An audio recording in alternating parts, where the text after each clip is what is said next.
छोड़ देगी पर तुम्हारा घर नहीं छोड़ेगी कभी। तुम्हारे घर में कभी अन्न की कमी नहीं आएगी।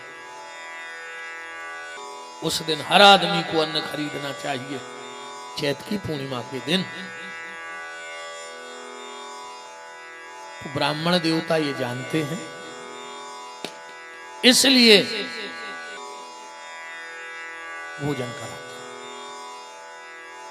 धीरे धीरे लोगों ने आना चालू कर दिया। 10, 20, 50, 100, 1000 भर को भंडार रोज होने लगो। अब पंडित जी कुछ कर ही ना पाए, दिन भर भंडारे में लगे। धीरे धीरे ब्राह्मण देवता की जमीन बिक गई, पत्नी के जेवर बिक गए,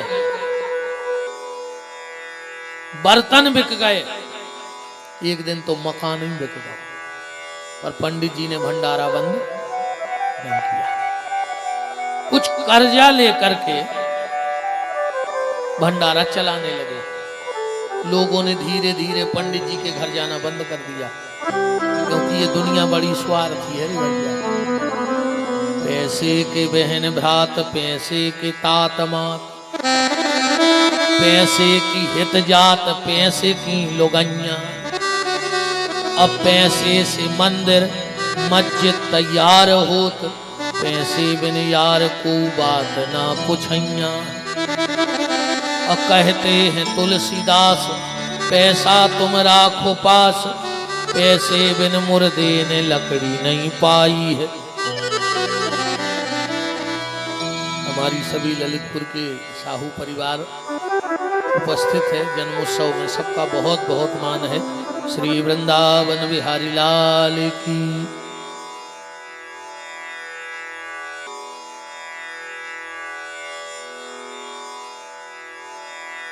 इस दुनिया का हाल ऐसा है, एक गन्ने का ठेला लगाता ना जो चखरी वाला, इस दुनिया का हाल ऐसा है। जब वो सुबह गन्ने का ठेला लेके जाता है तो अच्छे गन्ना पे गीला फट्टा करके डालत है, अगरबत्ती लगात है पांव पर तो गन्ना पे।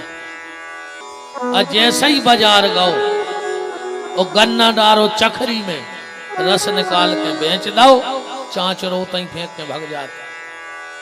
फिर नहीं देखत के जो कहाँ डरो जी कि सवेरे पांव पर रहो तो वो बाजार में ही फेंक के भग जाता। ऐसे ही जब तक धन संपत्ति है सब पूछत है, और जिस दिन धन नहीं होता तो सिर्फ भगवान के अलावा कोई पूछने वाला नहीं होता है।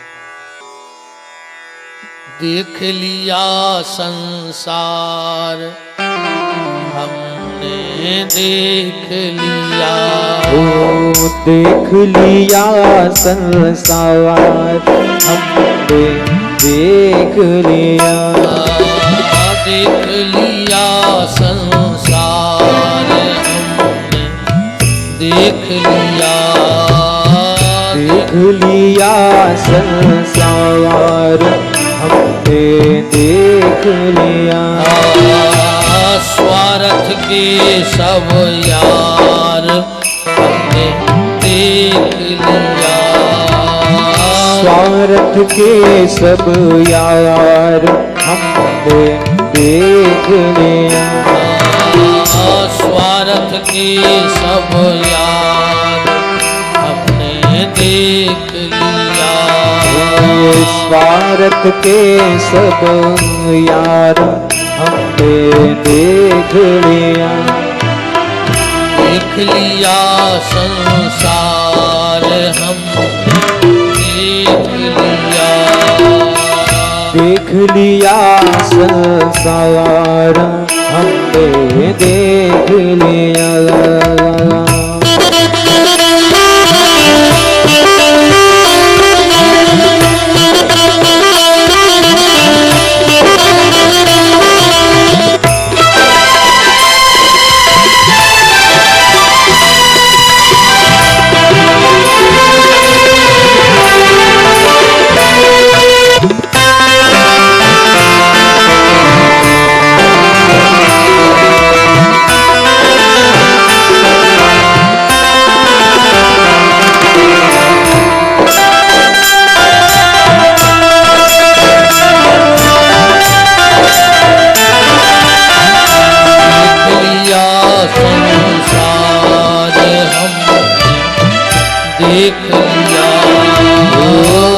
लिया संसार हमने देख लिया। स्वार्थ के सब यार हमने देख लिया। ओ स्वार्थ के सब यार हमने देख लिया।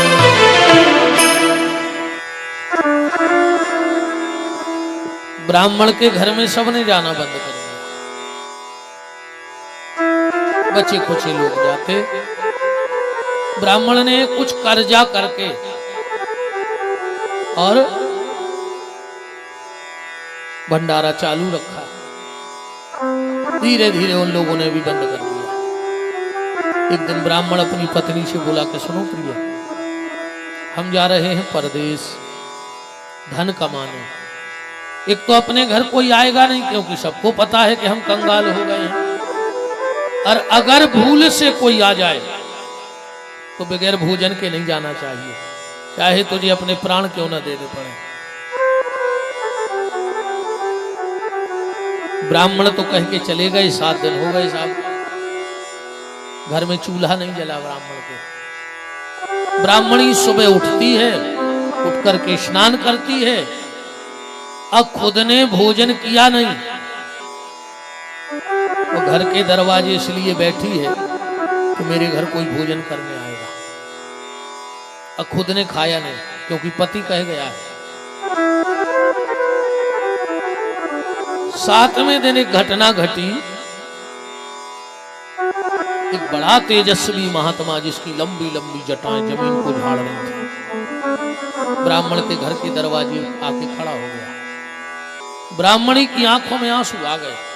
अरे राम राम राम राम, मेरे दरवाजे इतना बड़ा संत आया और आज मेरे घर में कुछ नहीं है, फिर भी इसने निश्चय कर लिया मर जाऊंगी, फिर भी उसे भूखा नहीं जाने दूंगी।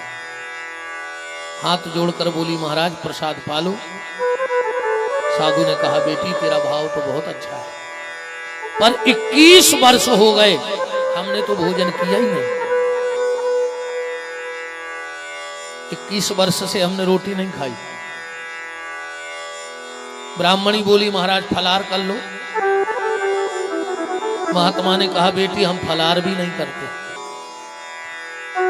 ब्राह्मणी ने कहा महाराज ना आप भोजन करते हो ना फलार करते हो, तो ये शरीर कैसे चलाते हो? ब्राह्मणी ने पूछा तो महात्मा बोले बेटी एकादशी के एकादशी काली गाय का 1.25 लीटर दूध पी लेता हूं और उसी में जीवन को चला रहा। ब्राह्मणी ने ध्यान लगाया, अरे आज तो एकादशी है, आपने कहीं काली गाय का दूध तो नहीं पिया? बोले नहीं। तो मैं व्यवस्था करूंगी तो पी लोगे? साधु ने कहा बिल्कुल। तो ब्राह्मणी अपनी झोपड़िया में गई, एक फटा सा आसन ले आई, सामने बरगद का पेड़ था, उस पे बिछा दिया, महात्मा बैठ गए। थोड़ी देर में एक फूटे से बर्तन में ब्राह्मणी दूध लेके आई। तो कहा महाराज इसे पी लो। आज जैसे ही महात्मा ने वो बर्तन उठाया, अब ब्राह्मणी की आंखों में तरतर आंसू बहने लगे। साधु ने कहा बेटी तू रो रही है, तुझे कोई समस्या है? बोले नहीं। फिर रो क्यों रही है? ब्राह्मणी ने कहा महाराज ये प्रेम के आंसू हैं, आप मेरे घर में प्रसाद पा रहे ना इसलिए आंसू आ गए। साधु ने कहा बेटी मैं बूढ़ा हो गया, इतना तो जानता हूं, ये प्रेम के आंसू हैं के दुख के? ये तेरे दुख के आंसू हैं, बता कारण क्या है? ब्राह्मणी ने कहा सुनो महाराज 7 दिन हो गए, मेरा बेटा है 11 साल 56 दिन का, ना मैंने और ना मेरे बेटे ने अन्न का दाना नहीं खाया था। 7 दिन का मेरा बेटा भूखा, रात में रोटी मांगते मांगते बेहोश हो गया।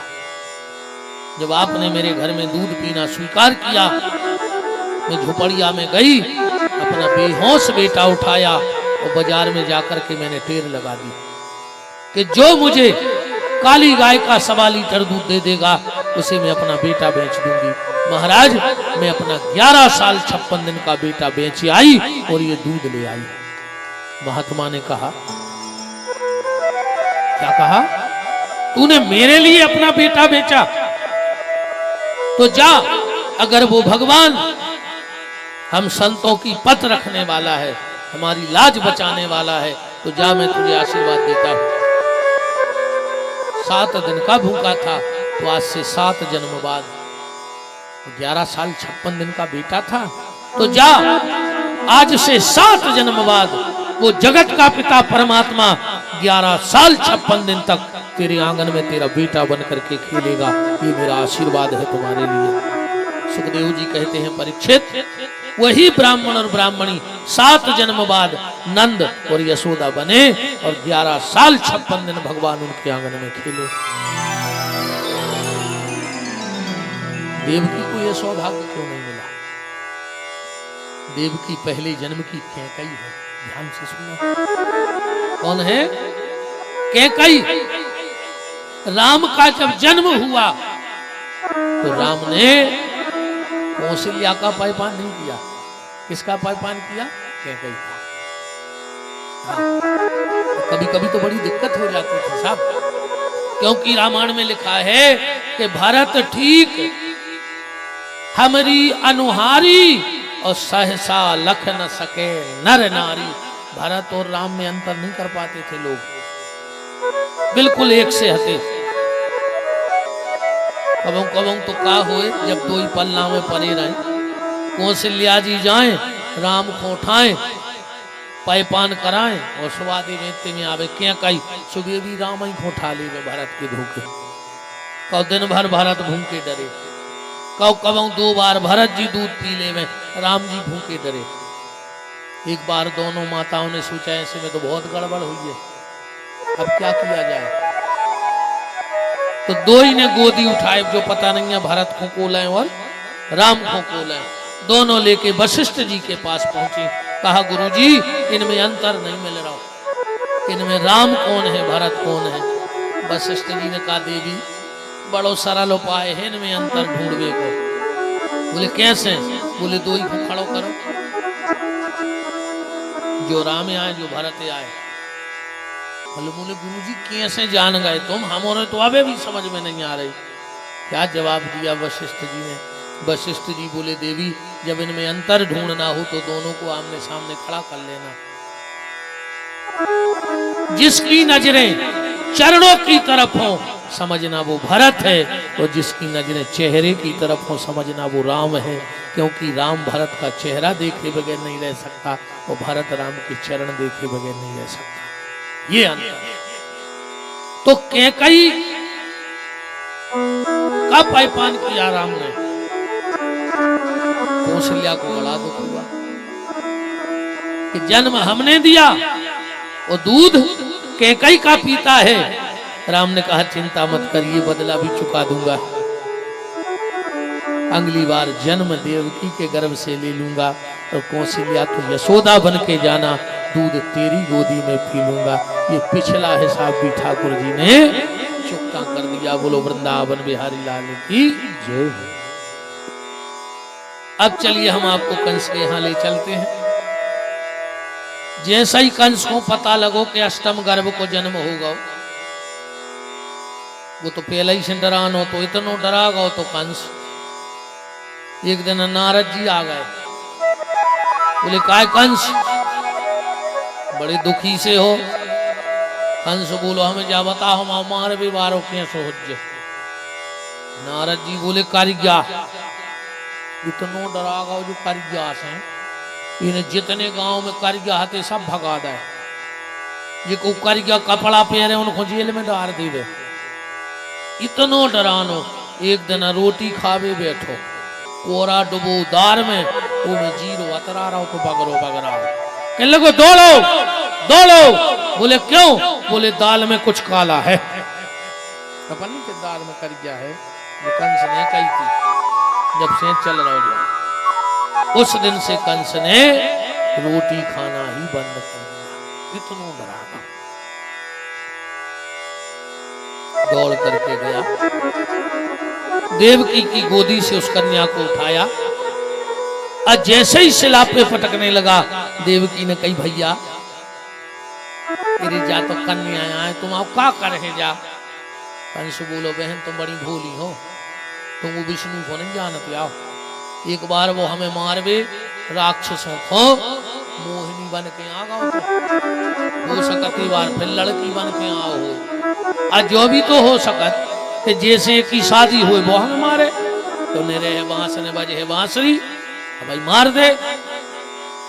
अच्छा अब एक बात और ध्यान से सुनो, कंस ने एक बेटी को मारने की कोशिश की तो अपन को राक्षस कहने लगे, और अपन हो रहे राक्षस नहीं है।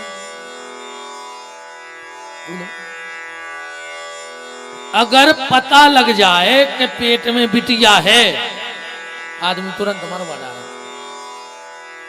और घर में मोड़ी भाई, और दो जनों को मुंह तो ऐसो बना थे यार जैसे नए एसिड पीलाई हुए, एक सास और एक फुगा, इतना खराब मुंह करत है। हाँ, तो जो भर पता लग जाए कि मोड़ी भाई है, आदमी मरो जा रहा हो कि एक लड़का हो तो एक लड़का, अरे सही बात है यार, न बुढ़ापे में लाते को मारे नहीं, एक हो मरे जा रहा है, और का सुख क्या दे रहा हो मोड़ा तुमको, और का तुमने अपने बाप को दे रहा जो तुम्हें सुख मिले हैं, बताओ भाई। हम अपने बाप को सुख नहीं दे रहा है, हम आओ मोड़ा हमें कहां से सुख दे दे, मरे जा रहा है भगवान एक दे दे, एक सही यार न बिना जूता खाए मार जी, अभी नहीं मोड़ा बुढ़ापे में मार है, एक हुआ और कच्छु नहीं है, बता दे भाई खुद बताओ, को कर रहा हो बहु दद्दा की सेवा जहर से दिखा रहा है, नहीं दिखा रहा है। अब तो जो कछु ने कह दे घूंघट माता हन वो ही सब कछु है, नहीं है। अच्छा मैं एक बात बताओ तुम्हें, जब तुम अपने माए के जात हो और तुम्हारा 2-3 साल को मोड़ी मोड़ा लो जात संगे, हफ्ता को ते रुकी और जवान लगत हो, तुम्हारी मम्मी का कहते हैं बेटा एक 1-2 दिन आपको छोड़ दिया, फिर हम भैया से पहुंचवा दें, तुम का कहते हो हाँ मम्मी हम के बिना नहीं रहते, हमें नींद नहीं आती, हमने छोड़ पे अपने मोड़ा है, अच्छी बात है बताइए, पर तनजा भी सोचियो कि जब तुम आओ लड़का तुम्हें 3 साल में तो प्यारो होगा कि तुम सगी मताई के न छोड़ पाई, और जी को तुमने 30 साल को पलो पलाओ लड़का छोड़ा लो, बा मताई अपने मोड़ा को ने चाहत हुई, तो सोचिए ने चाहत हुई, भाभी तो अपने मोड़ा को चाहत हुई, तो तुम आओ मोड़ा मोड़ा, अरे राम बाहरे जमाने तेरी हद हो गई, और बीवी के सामने मर्द हो गई, बाहरे जमाने तेरी हद हो गई, बीवी के सामने मर्द हो गई, पेट पर सुलाने वाली पैरों में सो रही है। आधी रात में अगर ठंड में तुमने बिस्तरा गीलो कर लाओ तो मताई गीले में और तुम सूखे में, फिर तुमने ते भी गीलो कर दो, सोने उठा के अपनी छाती पे धर दो, पूरी रात डरी रही वह गीले में और तुम्हें छाती पे धर रही, ऐसा ही भाव क्या नहीं भाव। पेट पर सुलाने वाली पैरों में सो रही है, अब बीवी पी रही कोको कोला और बूढ़ी मताई पानी खो रो रही बताओ, तुम घर वाली आधी रात में कहते वे ठंडा पीना है,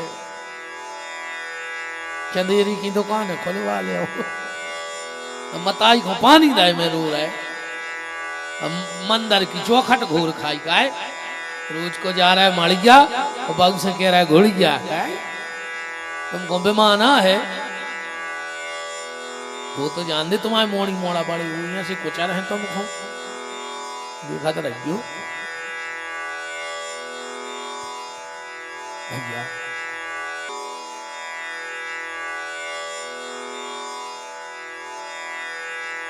बेटी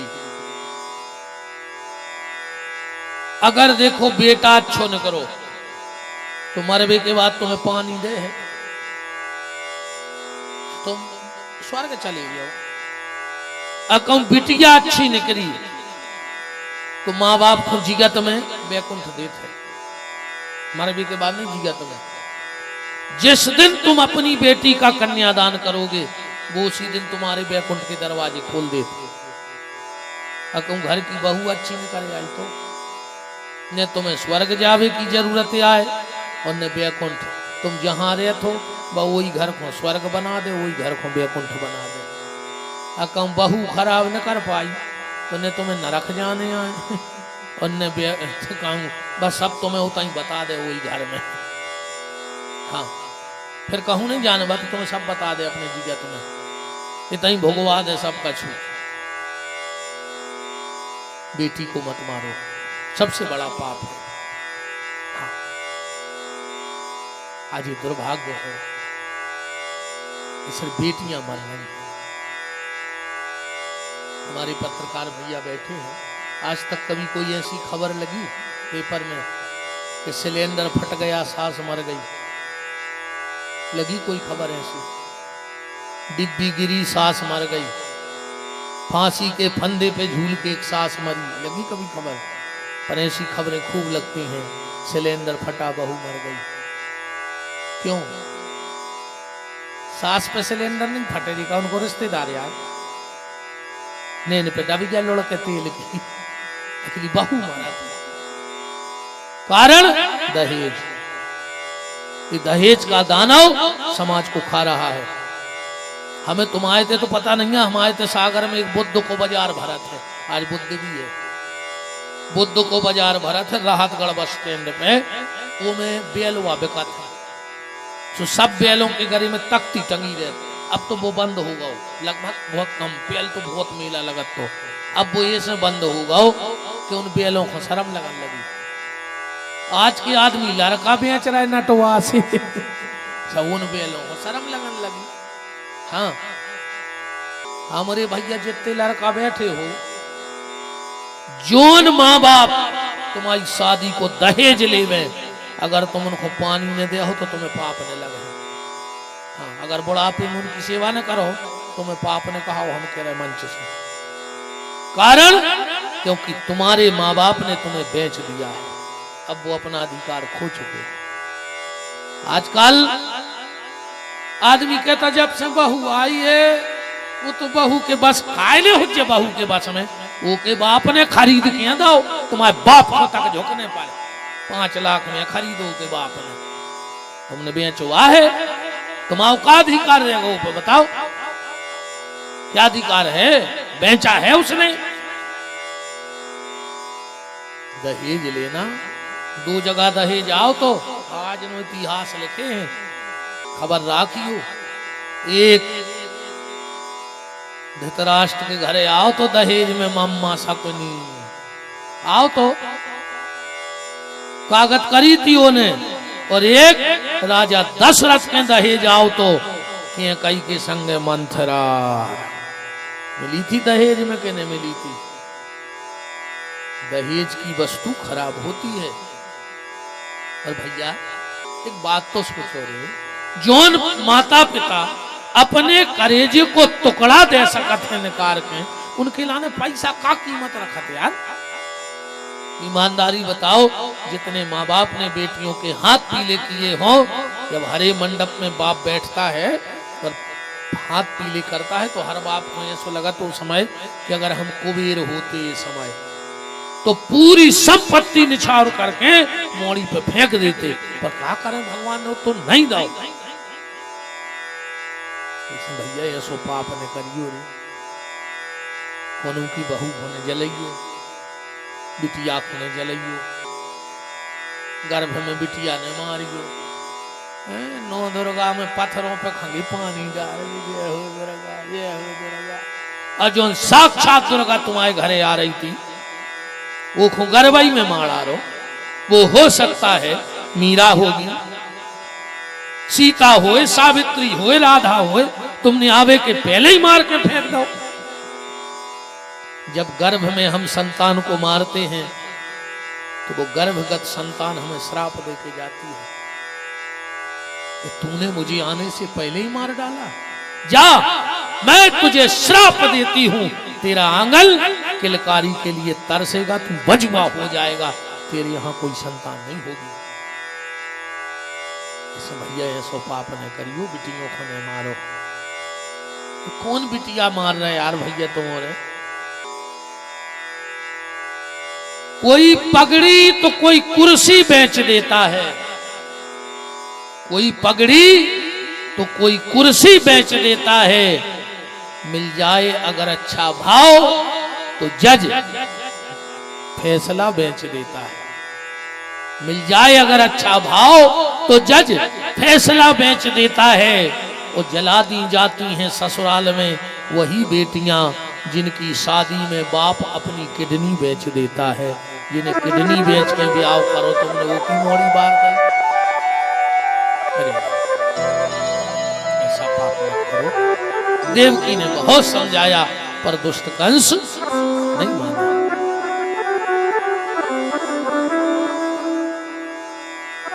जैसे ही शिला पे पटका हाथ से छूट गई, रे दुष्ट मुझे मारने की व्यर्थ चेष्टा मत कर, तेरा मारने वाला कहीं और जन्म ले चुका है।